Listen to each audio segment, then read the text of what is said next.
Chaplain Dillard initiates creating and posting these videos. Their contents and YouTube's linked videos do not necessarily reflect specific beliefs, practices, requirements, or endorsements of the Department of Defense, its subordinate organizations, or other groups with which Chaplain Dillard is affiliated. Welcome back. Over the next 6 weeks, I'm going to attempt a very daunting task, and that is to describe some of the differences in generations, and especially how those apply to work teams. Now, a lot of these principles will also apply, obviously, to families, because we often live in at least 2 generations of families, parents and children, and more in today's society, it can be 3 and 4 as aging parents live with us. Sometimes because of the economy, even more generations living with us and other extended family. But especially for the purposes of this series, work teams.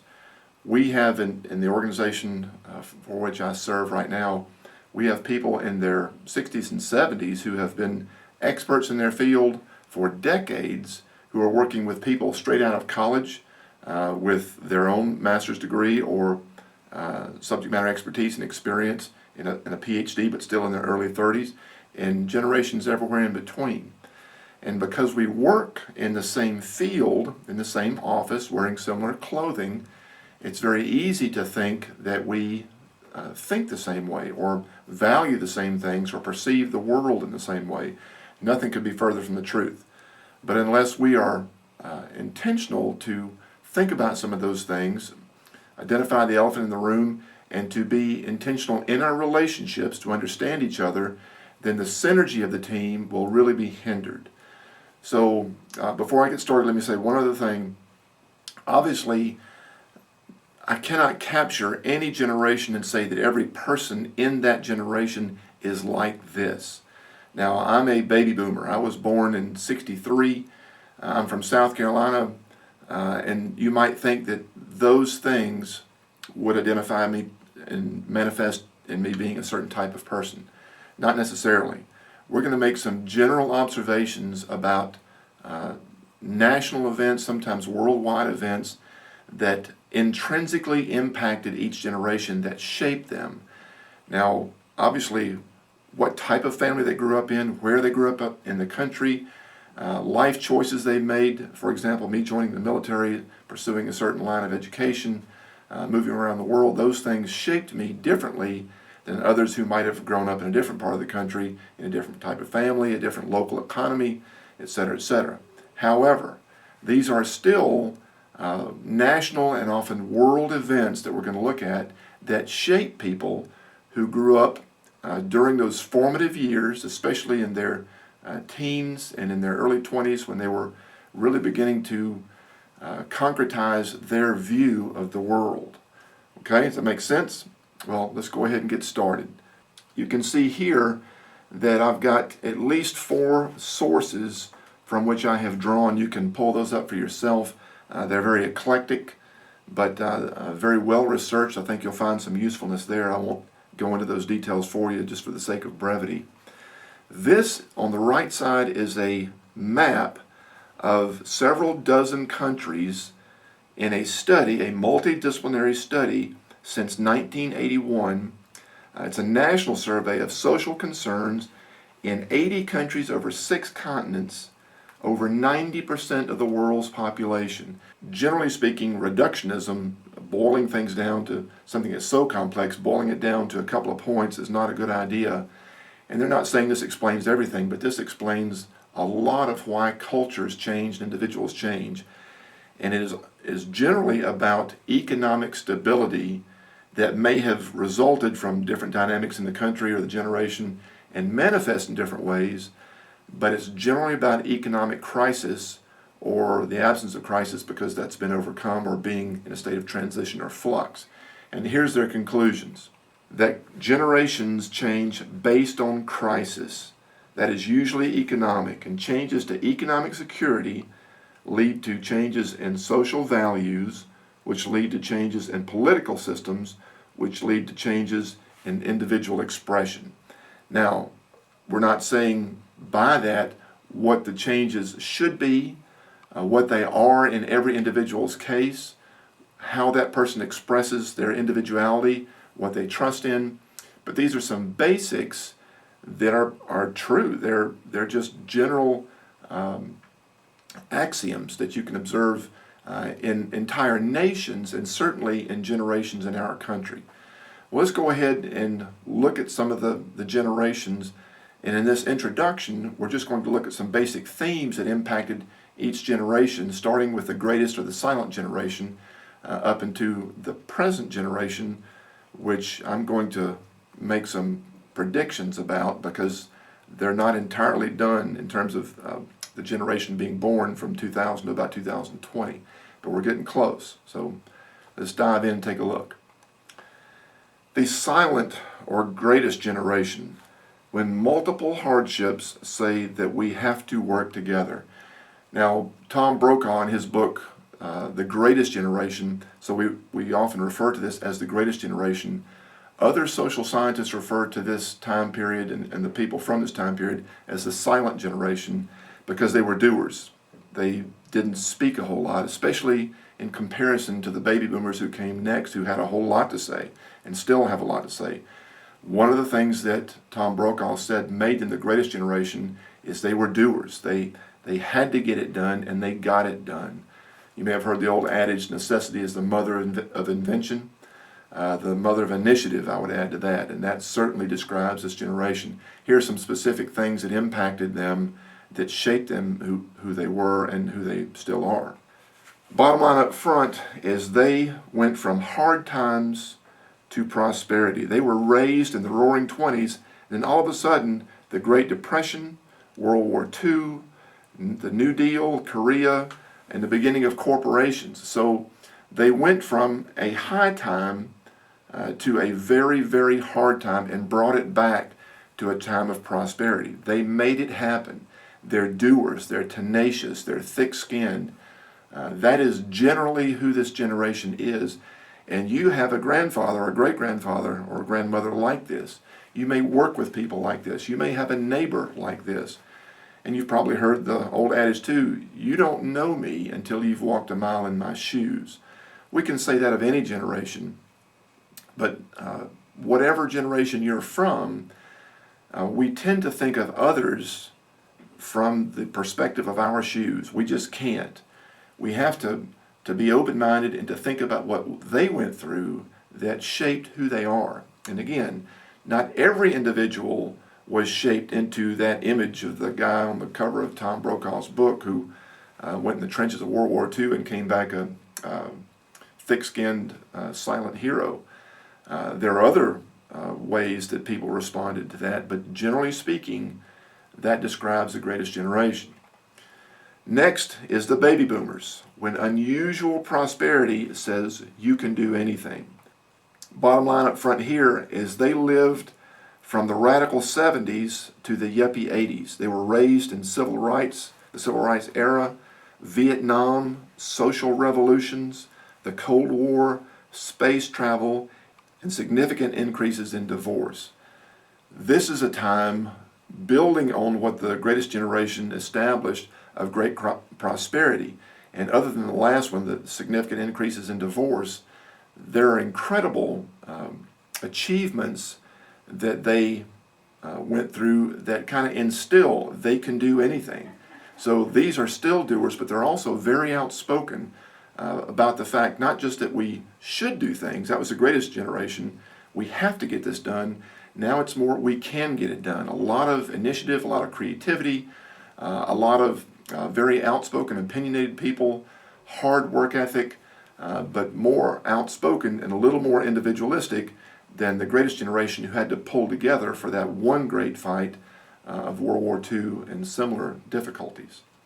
Next we have Generation X, when the state of flux, meaning our nation, says you have to take care of yourself. These folks, for them, the bottom line up front was we went from the greatest nation in the world to you've got to take care of yourself. Raised in high visibility crises and flattened information flow because of the greater number of televisions and the beginning of internet and other types of media, on Watergate, the energy crisis, corporate downsizing, dual income families, they had to work because of the struggle of the economy, single parents, latchkey kids, Y2K, social activism, the end of the Cold War, all of these things encouraging greater individualism. So the time of the baby boomers and the great economic prosperity has passed. Now there's more of a struggle and greater concern for individual stability and success. It's not so much about thriving, it's about surviving, because the world has become much more difficult. Next we have the millennials. When the world says do something. Bottom line up front for the millennials is they have gone from a secure nation to a tenuous world, raised in the struggle for bigger, faster freedom. They have normalized debt, both individually, nationally, and worldwide. Ubiquitous smart technology, the European Union, AIDS, 9/11 and terrorism, helicopter parents, and greater social division. The individualism of Generation X is just intensified for the millennials, who, by the way, are the largest generation in history. There's more millennials than there has been of any other previous generation. Therefore, they're also more influential. In addition, they're more influential because they're extremely outspoken. Their individualism and the fact that the world is so chaotic and tenuous, they're compelled to speak out. They have a lot of initiative, a lot of drive, a lot of energy, because they see that if we don't get something done, it's going to get worse. We simply have to work together, and it'd be nice if we all work together, but they're willing to be the tip of the spear and take that initiative and be creative. Now, we're living in the generation of the millennials right now. I'm a baby boomer, but I work with millennials all the time. The next generation has almost completed their birth cycle in terms of when the earliest ones were born, about the turn of the millennia through 2020. At the taping of this, it's toward the end of 2016. And I think there have been enough worldwide events and national events for me to make some predictions. I'm not a prophet, I'm not the son of a prophet, but I'm going to go ahead and put a label on this next generation. These are the revolutionaries. When individualized culture says, think again. For them, the bottom line up front is they have moved from defined realities to loosening realities, or loosing realities. They're raised in paradigm shifts.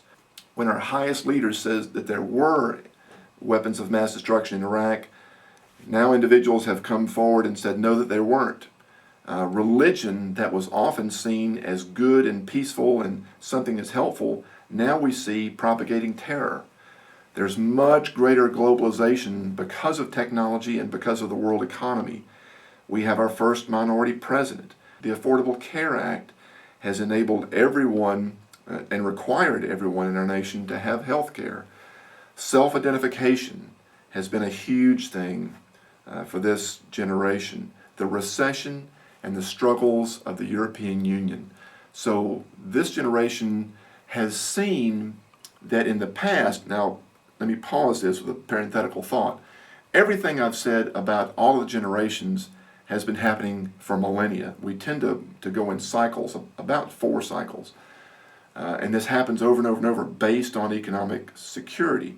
There will be a prosperity, and the next builds on that prosperity, the next kind of takes it for granted, and so things tend to dissolve, and there's a chaos or crises of some type, and people come together as heroes again to overcome that crisis, and it tends to ebb and flow back and forth. So these things are not new, but they are more specifically expressed in each generation. And the reason I make some predictions now about this generation that I'm calling the revolutionaries is because they're our teenagers. They are the people who are about to go into college, who are going to be educated by people who went through some of these struggles, who are seeing the goodness of individuality. And I'm not saying that everything about this is good or bad. I'm simply saying that it is. We need to relook some things, and some things we've been taught as reality, we need to take a second look at it. Just because somebody in a position of authority says this is the truth doesn't necessarily mean that's the truth. On the other hand, some things that are true with a capital T are being questioned. And we need to still look at those things. Just because the masses say something is true and good doesn't necessarily mean it's true and good. So I think that there's a lot of great risk and there's a lot of great potential in this next generation, but it's going to be very different, especially as we think about working on a multi-generational team, living in multi-generational families, residing in multi-generational neighborhoods.